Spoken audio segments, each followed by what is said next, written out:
এখানে খাবার নিয়ে চলে এসেছি। সবার খাওয়া হয়ে গেছে, আমার এখন খাওয়া হয়নি। খাবারটা খাবো, খেয়ে লেবুটা নিয়েছি, লেবুটা খাবো। এখানে নিয়ে আসা হয়েছে পাবদা মাছ। বাজারে গেছিলাম, পাবদা মাছ কিনে নিয়ে এসেছি।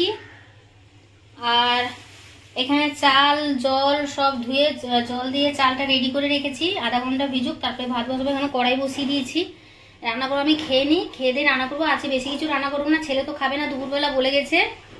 আর বলেছে রাত্রিবেলা এলে ভাত খাবো। তো রাত্রিবেলার জন্যে এই মাছটা করবো সর্ষে বাটা দিয়ে। আর কালকে পালং শাক করেছিলাম, পালং শাকটা রয়েছে। বাজারে গেছিলাম, মাছ কিনে নিয়ে এলাম, কাকুর সঙ্গে বেরিয়েছিলাম। তো একটা বাসন মাজার সাবান নিয়ে এসি, তার সঙ্গে এই সাবানটা দিয়েছে ফ্রি। বাসন মাজার সাবান, আরে এর সঙ্গে আমার মাথা খারাপ হয়ে গেছে। হ্যাঁ, এই ডাবরের এই মাজনটা কেনা হয়েছে, মানে কাকু কিনেছে। এগুলো কাকু কিনেছে, আমি মাছের বাজারে ছিলাম, আমি ঠিক ভালো করে জানি না, ভুলভাল বলছি। তো একটার সঙ্গে এইটা দিয়েছে, এটা দিয়েছে, ভালোই হয়েছে হাত ফাত ধোয়ার জন্য, ঠিকই আছে। আর বাসন মাজার সাবান নিয়েছি। আর আসার সময় বেলটা পড়েছিল রাস্তায়, গাছ থেকে পড়লো টুক করে, তো নিয়ে এসেছি। বেলটা জানি না ভালো হবে কেন, এটা কালো দেখছি, জানি না ভালো হবে কেন। সে যাই হোক, গাছ থেকে বেল পড়লো, তো চোখের সামনে পড়লো যখন, আমি কুড়িয়ে নিয়ে এলাম। তো কি করব, এই বেল গাছটা না আমাদের গোডাউন যেখানে আছে, গোডাউনের সামনেই বেল গাছটা, ওই দিক দিয়ে আসছিলাম, তো নিয়ে এসেছি। তো চলো বন্ধুরা খেয়ে নিই। খিদে পাচ্ছে, 12টা বাজতে 5 মিনিট বাকি আছে। তো খেয়ে নিই। আসলে সকাল থেকে ব্লগটা শুরু করিনি, অনেকটা বেলা হয়ে গেছে। তো খেয়ে দিয়ে রান্না বসাবো। রান্নার আছে চাপ নেই বেশি, কেননা আমি আজকে ওই সর্ষে দিয়ে ওই পাবদা মাছটা করবো, আর পালং শাকের তরকারি রয়েছে, আর ভাত করব। আর কি করব কাকুকে জিজ্ঞেস করছি। আর ওই মাছের ঝাল করেছে, আর মাছের ঝালটাও রয়েছে, ওই দিয়ে হয়ে যাবে। তো চলো দেখতে থাকো, সঙ্গে থাকো। মাছটা আমি এখন ঝাল করব। তরকারিটাতে এই যে কালো জিরে আর কাঁচা লঙ্কা দিয়েছি। এই যে কালো জিরে কাঁচা লঙ্কা টমেটো ফোড়ন দিলাম, দিয়ে তেলের মধ্যে একটুখানি নাড়াচাড়া দেবো, ভালো করে ভেজে নেব। এরপরে দেবো হলুদের গুঁড়ো, রং হওয়ার জন্য কাশ্মীরি লঙ্কার গুঁড়ো দিচ্ছি, দিয়ে এটাকে একটুখানি ভালো করে ভেজে নেব। স্বাদ মতো লবণ দিলাম। এখন সেই সর্ষের জলটা দিয়ে দিচ্ছি।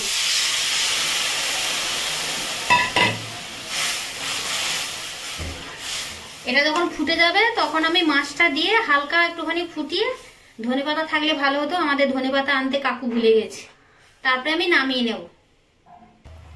এখন আমি মাছটা দিয়ে দিচ্ছি এর মধ্যে। মাছটা দিয়ে না আমি বেশি একটা ফুটাবো না, মাছটা ভীষণই নরম। মাছটা ভাজতে ভাজতে না মাছটা ভেঙেই যাচ্ছে, এতটাই নরম। সবাই বলেন নাকি পাবদা মাছ খেতে খুবই ভালো, কিন্তু আমার পাবদা মাছ একদমই ভালো লাগে না খেতে। আমার মনে হয় সমুদ্রের মাছই ভালো লাগে। আমার ছেলের আবার প্রিয় পাবদা মাছ, আমার একদম ভালো লাগে না। আমারও ভালো লাগে না, কাকুরও ভালো লাগে না।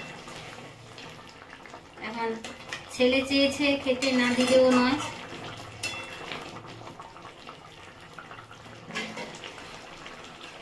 এখন আমি এর উপর দিয়ে এই সর্ষেটা উপরে আমি একটু কাঁচা তেল দিয়ে দিচ্ছি। কাঁচা তেলটা দিলে না ভালো লাগে। হয়ে গেল সর্ষে পাবদা মাছের সর্ষে ঝাল রেডি। আমি এখন গ্যাসটা বন্ধ করে দেব।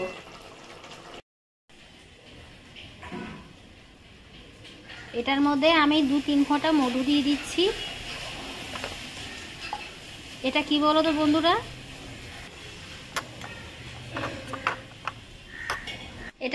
বন্ধুরা, এটা সেই কাঁচা হলুদ নিয়ে এসেছিলাম না কালকে, কাঁচা হলুদ আর মুসুরির ডাল ভিজিয়ে রেখেছিলাম, মুসুরির ডাল আর কাঁচা হলুদ, আর ওর মধ্যে একটুখানি আলু দিয়েছি, দিয়ে পেস্ট করে রেখেছি। এটাকে এখন আমি মুখের মধ্যে লাগিয়ে রাখবো। চান তো করে নিয়েছি সকালবেলা চান করে সমস্ত কাজকর্ম করে ঠাকুরকে পুজো দিয়ে বাড়ির আর কাজকর্মগুলো করছিলাম। তো এখন রান্না করলাম, তো ভাবলাম যে এই সারাক্ষণ মানে কি, সকালবেলা ওই ফেস ওয়াশ দিই মুখের মধ্যে, আর ফেস ওয়াশ দিয়ে না মুখটা আমার স্কিনটা পুরো নষ্ট হয়ে যাচ্ছে। তাই ভাবলাম যে এই পেস্টটা বানিয়ে রাখি, রোজ একটু করে নেব। যেদিনকে একদম টাইম পাবো না পেস্ট করার জন্য, তখন ফেস ওয়াশ লাগালাম, ঠিক আছে। কয়েকদিন তো লাগাই, কি অবস্থা মুখটার।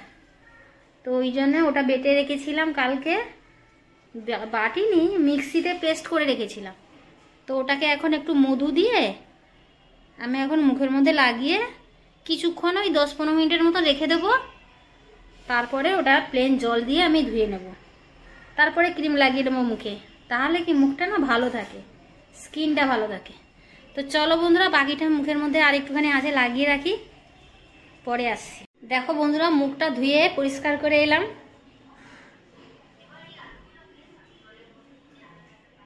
দেখতে পাচ্ছ মুখটা কতটা পরিষ্কার হয়েছে, অনেকটাই পরিষ্কার হয়েছে মুখটা। ওটা করলে না ওই ওই পেস্টটা বানিয়ে, ওই যে মসুর ডাল, তোমার কাঁচা হলুদ, আর আমি ইচ্ছে করে আলু দিয়েছি, আলু আর মধুটা আমি অ্যাড করেছি। নাহলে মসুর ডাল আর হলুদ মাখলেও না মুখটা অনেক পরিষ্কার থাকে, আর মুখটা না গ্লো ভাবটা আসে। আর ফেস ওয়াশ মাখি, কিন্তু ফেস ওয়াশে না কি বলতো, স্কিনটা ভীষণ শুকিয়ে দেয়, আর এটা মাখলে খুব ভালো হয়। দেখেছো কতটা গ্লো এসছে। এরপরে আমি একটু ক্রিম লাগিয়ে নেব। তো তোমরাও এরকম করো, তোমাদের দেখবে, তোমাদের নিজেরা বুঝতে পারবে। মানে 2 সপ্তাহ মতন করো, তোমরা নিজেরা বুঝতে পারবে মুখের মধ্যে কতটা গ্লো ভাবটা আসে, আর মুখটা কতটা পরিষ্কার। আর এই যে দাগ টাগগুলো থাকে না, দাগ টাগগুলোও থাকে না। এই যে দুপুরবেলা খাবার বেড়ে নিয়ে চলে এসেছি, কাকুকে দিয়ে দিয়েছি এখানটায়। আর এই যে কাকুর ভাত, মাছের ঝাল দিয়েছি, আর আমার ওখানে ভাত আছে। আর আমার তখন থেকে বক বক। রনিকে ডাকছি, ছাদে এলাম জামা কাপড় তুলতে, তাই রনিকে ডাকছি। রনি পেছন পেছন আসছিল, তারপরে বসেছিল। তারপরে বললাম যে রনি আসো, আসো রনি আসো, আসো, আয় বাবু আয়। রনি পেছন পেছন আসছে, আহ। কয়েকটা জামা কাপড় দেওয়া আছে, জামা কাপড়গুলো নিয়ে যাও। এই গাছটাতে না নতুন সেদিনকে কুঁড়ি হয়েছিল না, দেখালাম কুঁড়িগুলো হয়েছিল। এই গাছটাতে নতুন গাছে নতুন ফুল হয়েছে, একটা হয়েছে, আর ওইদিকে 3-4টে কুঁড়ি রয়েছে। এই যে দেখেছো, দুদিন ধরে না সকালবেলা ছাদে আসতে পারছি না।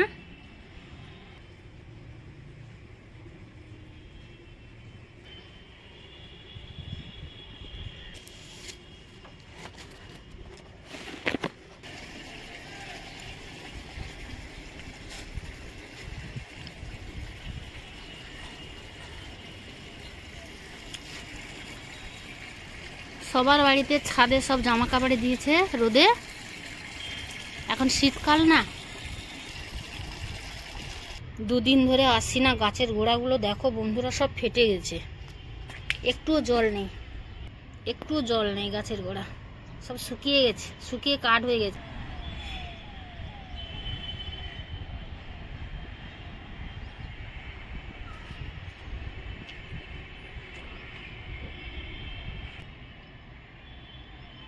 আজকে নয়নতারাগুলো অনেকগুলো হয়েছে, এই গাছটাও 2-3টে হয়েছে। এই দিকটা জামা কাপড়গুলো অন্য লোকের বাড়িতে দিয়েছে, গাছের গোড়াগুলো সব শুকিয়ে গেছে।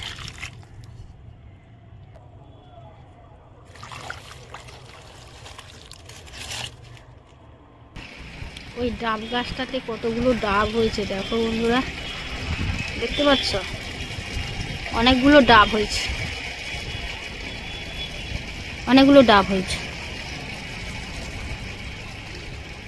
তো চলো, গাছগুলোতে জলও দিয়ে দিলাম, কাপড়গুলো শুকিয়ে গেছে, কাপড়গুলো নিয়ে যাব।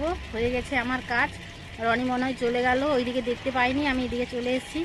তো চলো, আমার কাজগুলো হয়ে গেছে, কাপড়গুলো তুলে নিয়ে চলে যাই। সন্ধেবেলা সন্ধেবাতি দিয়ে দিলাম, ছেলে এখনো ফেরেনি।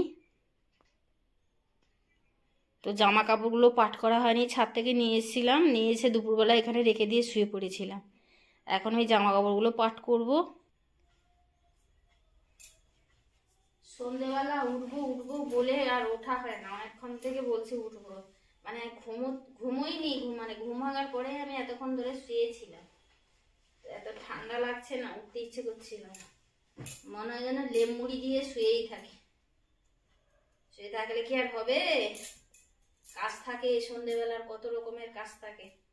এখনো চা খাওয়া হয়নি, সন্ধ্যে দিলাম, চা খাবো। এগুলোকে পাট করে রাখি। বিস্কুটটা নিয়ে এসেছিল আর ঢালা হয়নি। চাটা বসিয়ে দিয়েছি, চাটা হচ্ছে, এখন কাপের মধ্যে আমি ছেঁকবো, বিস্কুটটা ঢালবো। চা খাওয়ার সময় না চাটা খাওয়ার সময় বিস্কুটের খোঁজ পড়ে। সকাল থেকে নিয়ে এসেছে আর ঢালার সময় পাচ্ছি না।